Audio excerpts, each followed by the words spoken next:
cinema matinee. I ain't got $7.50 to pay. This is the true story of Robin Hood, and you know what? I believe that this is the real Robin Hood because this motherfucker stole 2.5 hours of our time. Damn, I was waiting on that joke. I knew somebody was going to do this. The same thing they did with that last King Arthur movie where they're like, no, this is the real story. Yeah. It's like, yeah, based on some bullshit. Damn, how many movies is Ridley Scott trying to fit into this? All of them. I mean, we got Gladiator, we got Braveheart in here. Funny because you do expect him to run up on a hill and run into Mel Gibson. You know both of them crazy, like Russell Crowe and Mel Gibson together. You'd be like, hey, you a Jew?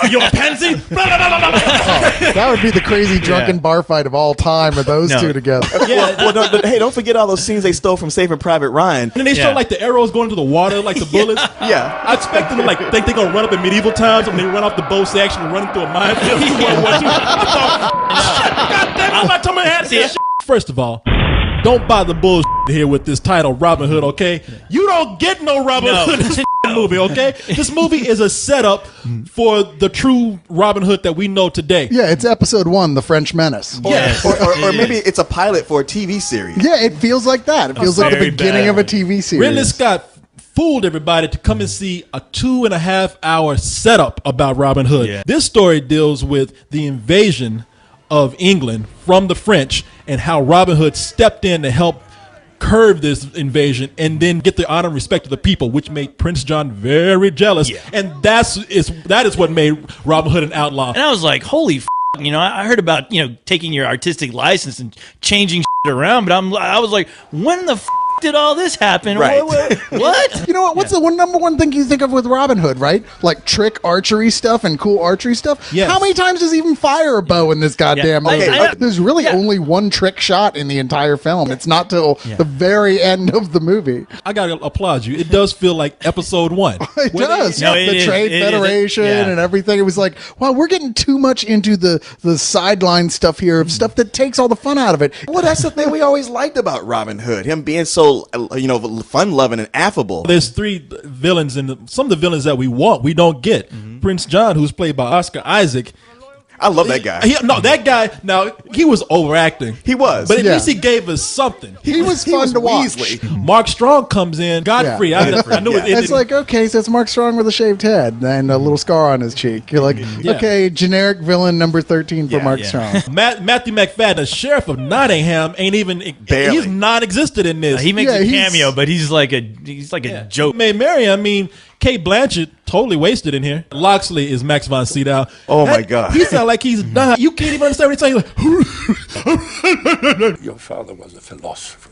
He had a way of speaking that took you by the ears. For a Ridley Scott movie, the action in here, horrible, because they not only filmed the action too close, but they put a strobe on everything, and then the editing is bad. Hey, look, Russell Crowe's a good actor. We know that. Whatever, and he's good in this film for the little time he has. But he's overshadowed by his married man because they have 2 actors I really like in here. Like Kevin Durand plays Little John. My men-at-arms.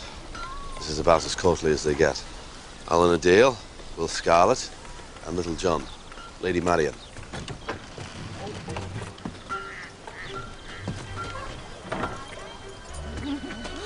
I trust you had an historic evening. Oh, for sure. Mark Addy as Friar Tuck, I thought was actually. Although I cool. can't see Mark Addy and not think Fred Flintstone. Ever since he played Fred Flintstone. I could forgive almost everything if it wasn't for the fact that once again, nothing happened. Sitting through this, I was nodding off like in the first 20 minutes, and then I looked over at Corey, and Corey was passed out. I saw everybody else how bored they were. Like, no, they'll forgive me. No, it was boring. I'm kind of pissed that they kept me in this movie 2.5 hours, and then at the end, it's like, oh, and here comes Robin Hood. Now, I admire them for trying to do something different with Robin Hood. I really do. But they made it painfully boring, and it lacks any sense of adventure. So I got to give this some old bullshit. Like, hey, man, I got to give this some old bullshit just on the general principle that they cannot make another one. You said it. It's some old bullshit. You're right. Are you serious? Yeah, because I don't want there to be a sequel. Honestly, I'm giving this movie a you because I was fucking dying in that theater. I'm serious. Hey, it seemed like a good idea on paper is the best thing I can say. On paper. Keep it there. I mean, I just can't see Russell Crowe as Robin Hood. Not that he's not a good actor. Why not? Because I still see him as that bad-tempered guy that's throwing phones at people at hotels. when I see Russell Crowe with that bow and arrow, I see him like shooting that and just missing and being like, "F it," and just beating, and just beating the everybody. Yeah. Russell Crowe patient enough to learn how to use a bow and arrow at all. And be like, snap it in half, shove it up your ass. Theme song we start playing. Even though it's like, again, medieval times, somehow you find a phone somewhere. I was about to say, I want to see Russell Crowe on a horse riding down like with a big satchel full of telephones and just throwing them at people on a hill. This bow and arrow. Give me a phone. What's a phone? This bitch.